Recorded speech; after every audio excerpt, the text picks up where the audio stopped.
Azerbaijani President Ilham Aliyev made a big charge against Russia while speaking on the sidelines of the Munich Security Conference on February 14. Aliyev accused Russia of deliberately targeting Azerbaijan's energy infrastructure and its embassy in Kyiv. Aliyev made the explosive allegations while talking to independent media outlet Ukrainska Pravda in Munich.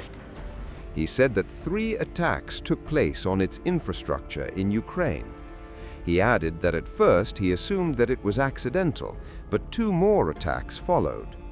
Aliyev called it a deliberate attack on the diplomatic mission of Azerbaijan.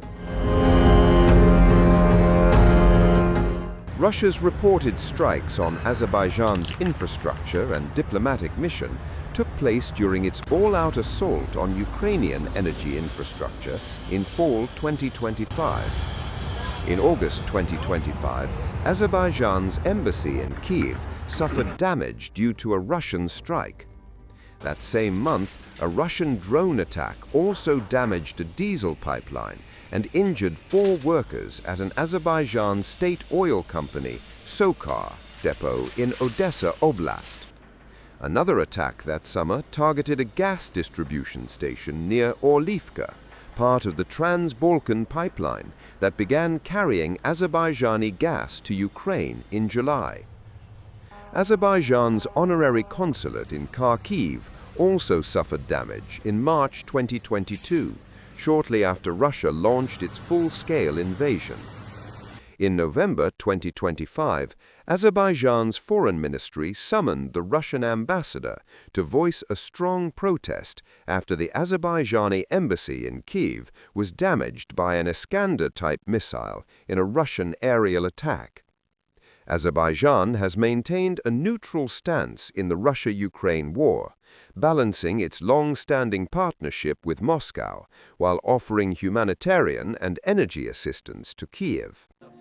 Following Aliyev and Zelensky's meeting on February 14, the presidential office said that Azerbaijan is ready to deepen cooperation with Ukraine. Aliyev's fresh remarks highlight the growing strain in Russia-Azerbaijan relations, despite recent efforts by Moscow and Baku to normalize ties. Earlier, tensions had also escalated after the deaths of 2 Azerbaijani brothers in Russian police custody. Azerbaijan had accused Russian officials of abuse and launched a criminal investigation demanding justice. Moscow claims heart failure as the cause of at least 1 death, but provides few details. In retaliation, Baku raided a Kremlin-backed media outlet, while Russia detained a local Azerbaijani community leader in Yekaterinburg in a tit-for-tat move. Previously, Russian President Vladimir Putin addressed the tragic Azerbaijan Airlines crash in December 2024. Suggesting the aircraft was likely struck by debris from missiles attempting to intercept a Ukrainian drone. Dear Igor Nedorozhny, not long ago we briefly mentioned this after Kyiv in Beijing. For this, we spoke on the phone. I would like to begin our meeting with the most sensitive topic, the tragic incident that occurred in our world. And even then, during our first phone conversation, I not only apologize for the fact that this tragedy happened specifically in the skies over Russia, but also expressed my deepest condolences to all those who lost their lives. I would like to repeat and reaffirm all of this, and say that we are, of course, as agreed, providing every possible assistance to the investigation. The investigation is coming to an end. And now, overall, we need to talk about the causes of this tragedy, this disaster. It is connected to several circumstances. The first is that there was a Ukrainian drone in the sky. We were tracking 3 drones at once that crossed the border of the Russian Federation at night on the day of the tragedy. The second reason lies in technical failures of Russia's own air defense system. And 2 missiles, as I said, were launched. They did not directly hit the plane. If that had happened, it would have crashed on the spot. But they exploded. Maybe it was self-destruction, a few meters away, about 10 meters. And that's why the damage occurred, but mainly not from the warhead's striking elements, but most likely from fragments of the missiles themselves. That is why the pilots perceived it as a bird strike, which is what he reported to the Russian air traffic controllers. And all of this is recorded in the so-called black boxes. He was also offered, and this is also clearly heard in the black boxes, to make a landing at Kommunar Okshkal, but he decided to return to the home base airport and then Kazakhstan.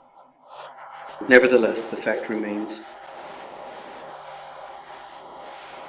The causes of the tragedy, as I have just explained to you, are all documented after a thorough analysis of the technical characteristics of what happened with a second-by-second breakdown. The results from this so-called black box, well, we also discussed this topic later on.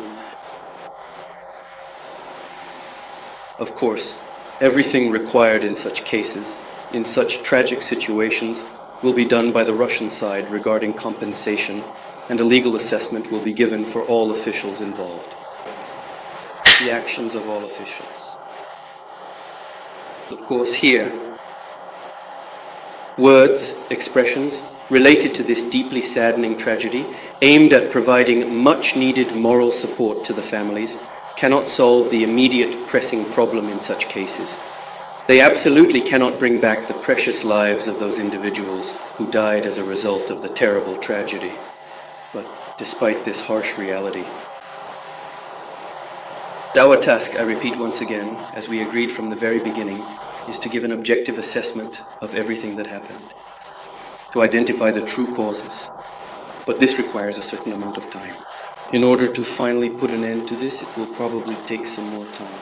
But overall, for the most part, I have presented to you what I was briefed on literally the day before our meeting yesterday.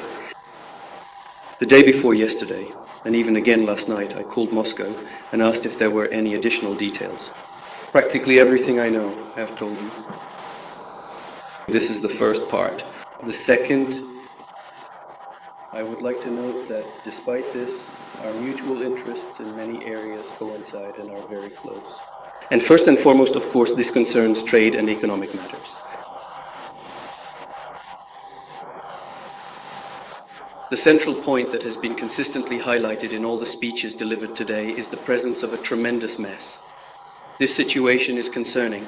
Regarding the economic indicators, the growth rate is currently standing at 16%, I believe. And for my area, it has seen an increase of approximately 6%. Furthermore, this year alone, the overall trade turnover has already experienced a growth of more than 16%, indicating an expansion in commercial activities. This is a very good indicator.